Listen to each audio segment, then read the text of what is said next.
E aí pessoal, Liliana Montagliati aqui de novo com vocês. E aí, gostaram dos outros dois vídeos de angulação? Legal, né? Então agora nós vamos para o terceiro e último vídeo deste ano de 2019, falando sobre a inclusão dos segundos molares no tratamento e a individualização do posicionamento dos brackets nesses dentes, tá? Se você ainda não assinou o canal, por favor assine, pode compartilhar o vídeo, pode convidar um amigo para assinar, ative as notificações, deixe o seu like e curta aí então o nosso último vídeo de 2019. E agora então vamos falar da colagem de segundos molares, mais especificamente dos segundos molares superiores, que é o que traz mais variação de posicionamento dos tubos de molar, né? Uma coisa que frequentemente se questionam em cursos, em palestras é incluir ou não os segundos molares na mecânica ortodôntica, colar ou não colar, levar o aparelho até segundos molares ou não. Bom, a gente vai fazer uma pesquisa na literatura a respeito, a gente não encontra quase que nada a respeito. Quase não tem pesquisas ou estudos a respeito. Por quê? Simplesmente porque tanto o board americano como o brasileiro, como a ortodontia, né, de excelência de uma forma geral, não consegue conceber a ideia de se fazer um tratamento ortodôntico sem incluir os segundos molares. Os segundos molares fazem parte da oclusão. Eles estarão em oclusão, eles participarão da desoclusão, eles participarão da mastigação. Portanto, os segundos molares têm que estar nas suas posições corretas. Então, não faz muito sentido a dúvida ou a discussão sobre incluir ou não. Tem que incluir segundo molar. Ele é um dente como o primeiro molar, ele vai estar ocluindo, ele vai estar exercendo a sua função. Então, primeira questão, segundo molar é para ser alinhado e nivelado, é para ser incluído no aparelho, é para ser corrigido seu posicionamento. Então, não tem como não pensar. A gente só não vai corrigir o seu posicionamento se a sua posição já estiver correta, tá? Então, não vamos discutir mais esse assunto. Eu sempre falo isso para os meus alunos e discuto isso. Não é um detalhe a ser questionado. Segundo molar é para ser alinhado e nivelado e ponto. Tem segundo molar na boca? Tem. Então, ele tem que ser alinhado e nivelado. Ele tem que estar alinhado e nivelado, tá? O problema é como nós vamos posicionar os tubos desses segundos molares, porque muitas vezes eles estão numa posição que é uma parte do seu processo eruptivo, né? Que cria um degrau, cria uma diferença muito grande da posição do tubo do primeiro molar. E isso pode ocasionar modificações de posicionamento desse segundo molar que pode prejudicar o andamento do tratamento ortodôntico. E o mais conhecido, o mais falado, a intercorrência mais comum é a abertura da mordida, e por isso que muita gente questiona a inclusão, tá? Então, se nós conhecermos como é o tubo do molar, do segundo molar, como é o tubo do primeiro molar e como é esse processo eruptivo, quais são as fases normais desse desenvolvimento do segundo molar, acabou o mistério. Tem como nós lidarmos com isso de maneira muito prática, tá? Mas nós encontramos um único artigo de 2011, publicado na American Journal, falando sobre as intercorrências, né, da colagem dos segundos molares. Muito bem. E é interessante a forma como é descrito nesse artigo qual é a posição mais normal, mais frequentemente encontrada dos segundos molares. Então, os autores eles sugerem que ao final do tratamento ortodôntico, os segundos molares deveriam estar posicionados com a sua superfície oclusal, com a oclusal do segundo molar, ligeiramente acima do plano oclusal formado pelos dentes do segmento posterior mesiais a eles, ou seja, o plano oclusal ou a superfície oclusal da coroa do segundo molar tem que estar um pouquinho em infraoclusão se nós considerarmos o plano oclusal formado pelos primeiros molares, premolares e caninos. Por quê? Por causa da curva de Spee.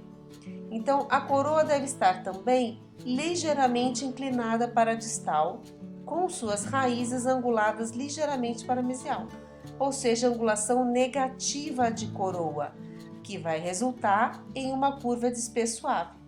Então, a curva de Spee começa lá no canino, vem o pré-molar, primeiro molar, no segundo molar ele faz uma curvinha no sentido para cima, né?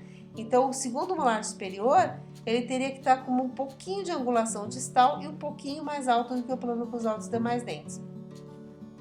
Então, o plano oclusal não deve estar completamente planificado e, se estiver, o segundo molar vai estar instruído e, consequentemente, vai abrir a mordida excessivamente, certo? Mas olha que interessante, o Andrews, quando desenvolveu o aparelho Straightwire, ele exatamente utilizou modelos de gesso de pacientes primeiro tratados para definir quais eram as características de oclusão normal e depois ele estudou coroa por coroa desses modelos, desses 120 modelos, para definir os posicionamentos de rotação, angulação e torque. E quando ele fez a sua prescrição, ele fez a prescrição de segundo molar a segundo molar. E ele não fez distinção entre os primeiros e os segundos molares. Aqui a gente observa um desenho do livro dele, da posição dos tubos dos molares, e a posição dos tubos dos segundos molares é a mesma posição dos primeiros molares. E assim foi para as prescrições também. Então nós temos aqui num artigo muito bacana que saiu na Dental Press em 2006, com a orientação do professor que eu admiro demais, que é o Dr. Weber Ursi. Falando da evolução das prescrições, eu coloquei aqui a tabela da prescrição Andrews, Roth e MBT. Roth e MBT são as prescrições mais utilizadas no mundo hoje. Se nós formos olhar lá para os segundos molares superiores, nós vamos ver que a prescrição original do Andrews prescreveu 5 graus de angulação mesial, tanto para primeiros molares quanto para os segundos molares. Isso não está condizente com o que nós vimos no artigo, que o segundo molar, na verdade, ele deveria estar com uma angulação distal, ligeiramente distal, e não uma angulação positiva. E aí, a prescrição Roth-MBT já coloca uma prescrição 0, tanto para primeiros molares quanto para segundos molares. Olha que interessante, o primeiro molar, ele tem angulação positiva na cavidade bucal. Faz parte, inclusive, da primeira chave de oclusão de Andrews, nas 6 chaves de oclusão, a primeira chave ela tem 7 subitens. E o segundo subitem da primeira chave, que é a relação de molares, fala do sentamento da distal, da crista marginal distal do primeiro molar superior, na crista marginal mesial do segundo molar inferior, dando uma angulação positiva a esse molar. E por que 0, então? 0, nós já vamos explicar por que esse 0 no primeiro molar. E aí, mais acertadamente, ou mais, vamos dizer assim, coerente com o que nós vimos no artigo, a angulação 0 dos segundos molares. Mas olha que interessante. Essa é uma imagem do modelo de gesso utilizado no estudo do Andrews, onde ele fez os estudos em oclusão normal que chegaram ao aparelho Straightwire. Observe a diferença de angulação do segundo molar, da coroa do segundo molar, em relação à coroa do primeiro molar. O primeiro molar tem uma angulação positiva, até bastante, que seria em torno dos 5 graus, e o segundo molar é reto, praticamente 0. E interessantemente, na sua prescrição padrão, ele preconizou mais 5 para o segundo molar. E aqui a gente observa claramente essa diferença. Esse outro modelo é um modelo tirado da nossa amostra de oclusão normal que nós levantamos enquanto trabalhávamos lá na Universidade Metodista de São Paulo, em São Bernardo do Campo, onde nós avaliamos mais de 6.000 crianças e obtivemos, jovens e adultos jovens, e obtivemos modelos de gesso de 60 pessoas com oclusão normal. Olha a diferença também. Aqui o primeiro molar mais verticalizado um pouco e o segundo molar com uma angulaçãozinha distal. Então, há uma diferença nítida no posicionamento em oclusão normal do primeiro molar em relação ao segundo molar. Então é interessante observar que as prescrições ditam a mesma angulação para o primeiro e para o segundo molar. Deveria ser diferente, já que em oclusão normal esse posicionamento é diferente, tá? Então a angulação distal da coroa dos segundos molares faz parte da composição da curva de Spee e se perde progressivamente com o envelhecimento, ou seja, essa angulaçãozinha distal, ela tende a ir verticalizando, se tornando zero ou às vezes até um pouco mesial, conforme nós envelhecemos. Portanto, há necessidade de fazer uma individualização na inclusão dos segundos molares. Por quê? As prescrições são iguais para o primeiro e para o segundo molar. No entanto, é muito comum, muito frequente, é quase que sempre que se encontre uma diferença entre a angulação do primeiro molar e a angulação do segundo molar. Além disso, o segundo molar, muitas vezes, ele não está completamente rompido na cavidade bucal e em oclusão quando nós iniciamos o aparelho fixo. Então, por conta dessas duas razões, por normalmente primeiros e segundos molares terem angulações diferentes na boca e pelo fato de que em algumas situações os segundos molares ainda não estão irrompidos em oclusão quando o paciente inicia o tratamento fixo, há uma obrigatoriedade de individualização do posicionamento, principalmente dos tubos dos segundos molares, certo? Então, quase sempre, praticamente em 100% dos casos, nós vamos precisar dessa individualização, tá? Então, considerando as prescrições mais utilizadas mundialmente hoje, Roth, MBT e Capelosa 1, nós temos a prescrição de 0 graus, tanto para os primeiros molares quanto para os segundos molares. Existe alguma situação em que esteja recomendado ou seja interessante a colagem da forma padrão? Ou seja, eu vou colar o tubo do molar em cima do sulco vestibular, do longo eixo vestibular da coroa clínica dos primeiros e dos segundos molares, sabendo que essa angulação é 0 e que essa angulação vai ser lida pelo fio? Antes de responder a pergunta, eu tenho que responder com uma outra pergunta.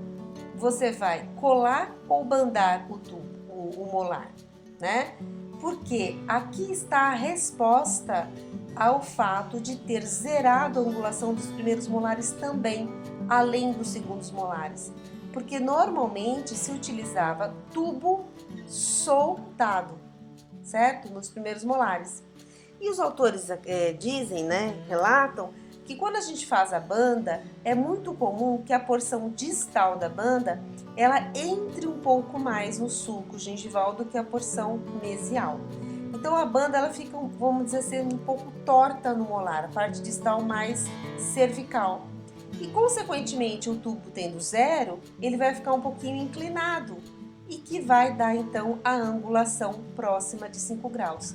Então, pelo fato dos tubos serem normalmente bandados nos primeiros molares, colocou-se angulação 0 por causa do posicionamento, do assentamento na banda nesses dentes. Porém, se eu for colar, essa regra não vale.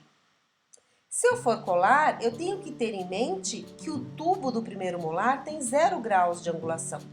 Então, se eu quiser criar aqueles 5 graus característicos da oclusão normal, eu preciso individualizar a colagem também do primeiro molar. E é muito raro isso acontecer. A maior parte dos ortodontistas acabam negligenciando essa diferença e colando normalmente, deixando o primeiro molar mais verticalizado e menos com essa angulação característica do assentamento oclusal. Então, a gente precisa na colagem deixar a altura, a porção distal do tubo sempre um pouco mais distante da cúspide do que a porção mesial, para que a gente possa criar a angulação de 5 graus, como se a gente estivesse bandando, certo? Muito bem, tendo isso em mente, como a gente disse, eu preciso saber qual vai ser o tipo de posicionamento no primeiro molar. Então, quando eu for fazer colagem, aqui está mostrando exatamente o posicionamento da distal do tubo um pouco mais alto. Aqui mais ou menos meio milímetro para gerar angulação de 5 graus. Esse desenho esquemático foi tirado do Manual Corte da 3M, muito bem escrito pelo meu amigo Pedro Paulo Dalla, que fez um manual muito bacana do porte. Só falando sobre o porte, ele coloca todas essas diferenciais de posicionamento, certo? Então, se eu for colar novamente, eu preciso fazer essa diferenciação de posicionamento para gerar a angulação dos 5 graus, certo? Se eu for bandar, não. O segundo molar já eu vou respeitar, eu vou aceitar o 0 graus de angulação, porque o segundo molar, como nós dissemos até então, ele tem angulação 0, ligeiramente distal até. Então, a prescrição 0 graus para os segundos molares superiores, ela é mais acertada do que a prescrição de mais 5 graus. Muito bem. Então, agora voltemos àquela pergunta.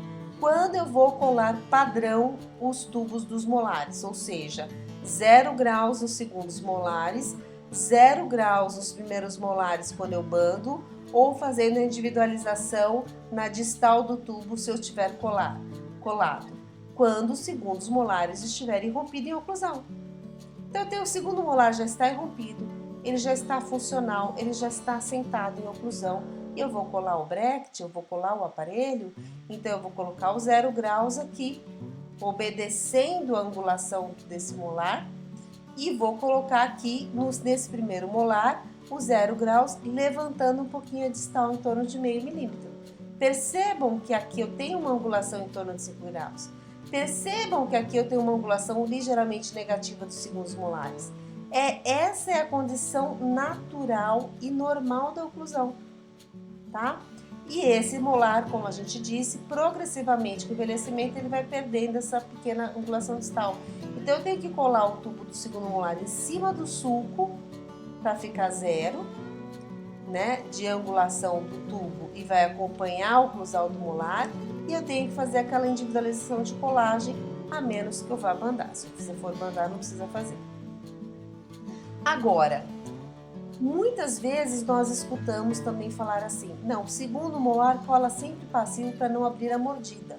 Então, quais são essas situações? Considerando que a prescrição é de 0 graus, novamente, né, nas prescrições mais utilizadas, quando que eu vou colar passivo? Principalmente quando nós estamos trabalhando em pacientes com molares semi-rompidos. Então, ele tem angulação distal, aqui está até mais acentuada, então isso precisa ser observado. Ele não está em oclusão ainda, ele ainda não encostou no molar inferior. Se nós colarmos normal, né, se eu chegar nessa paciente, por exemplo, ó, olha aqui, esse segundo molar superior esquerdo, ele ainda não terminou a sua irrupção.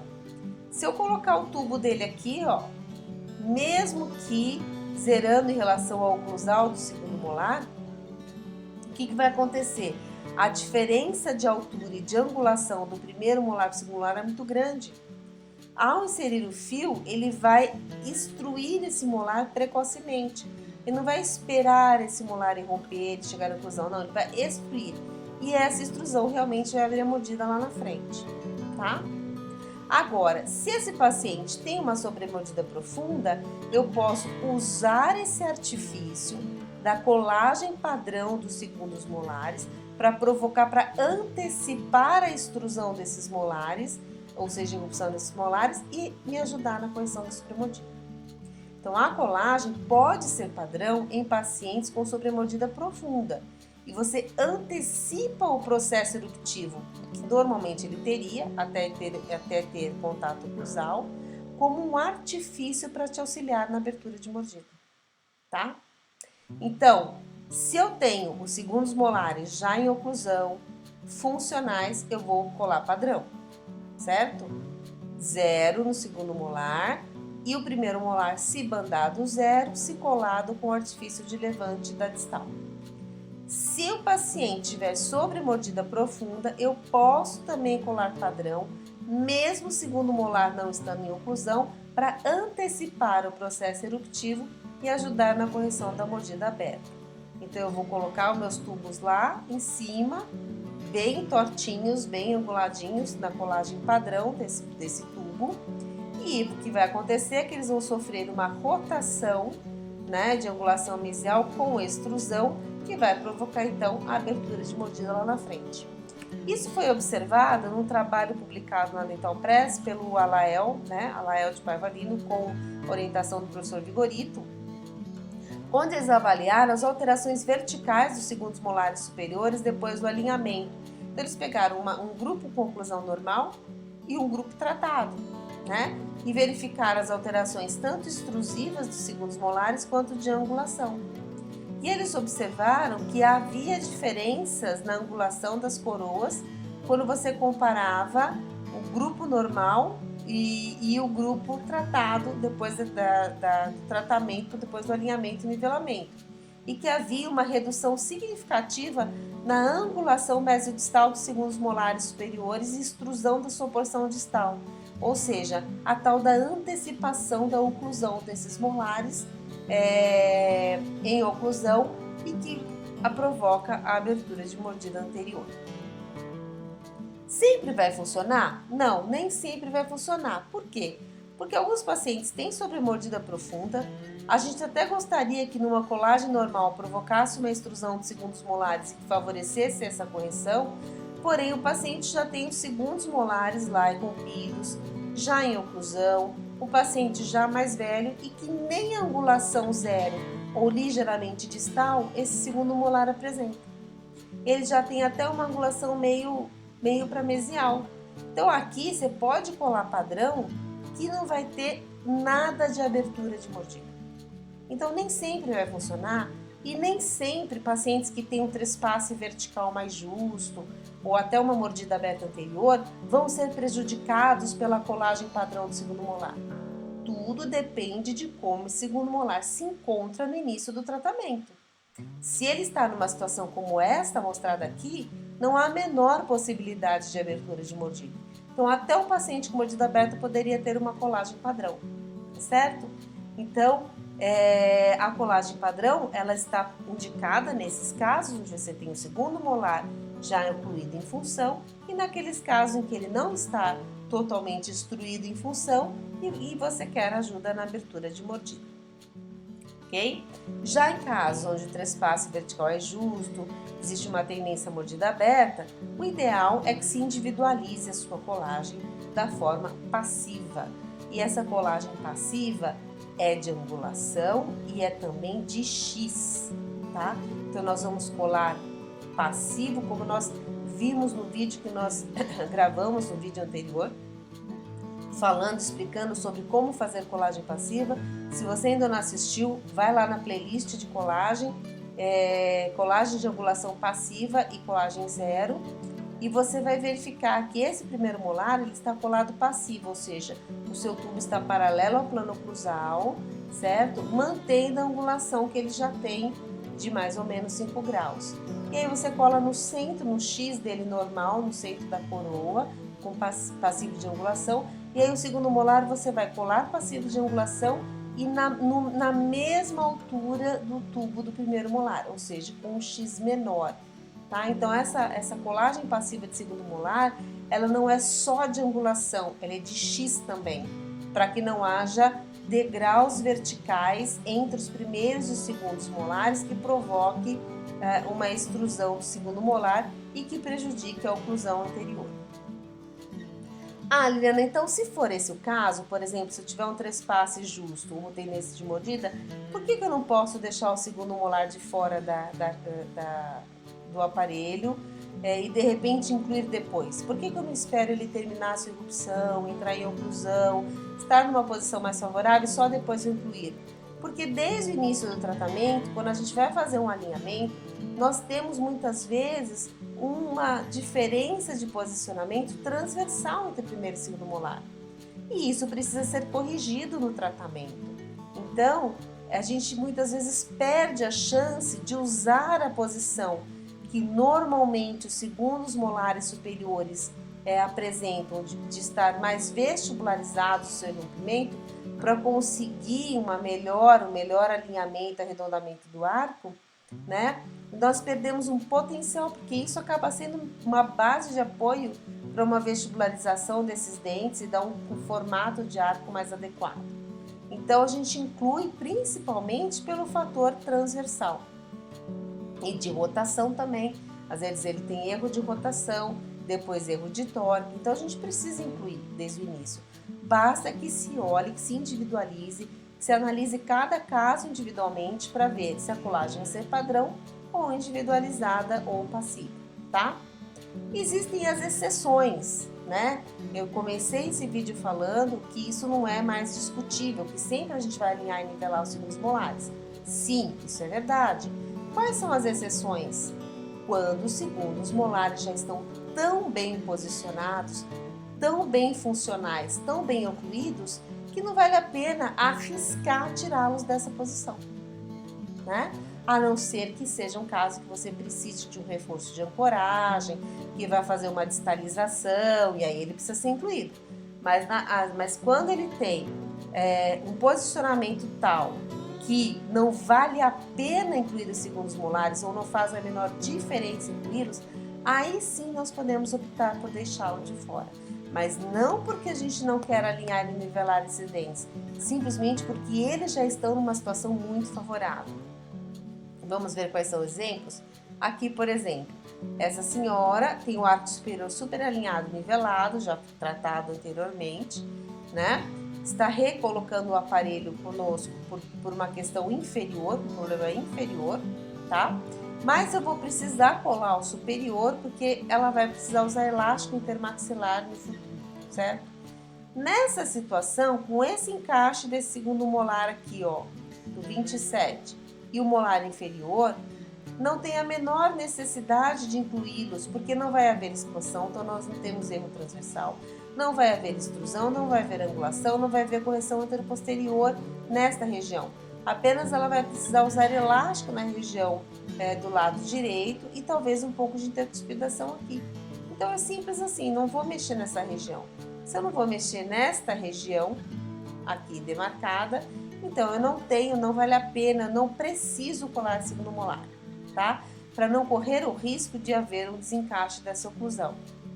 Algumas situações, por exemplo, esse paciente vai fazer uma distalização do lado de oclusão, olha, canino em classe 1, molar em classe 1, segundo molar encaixado.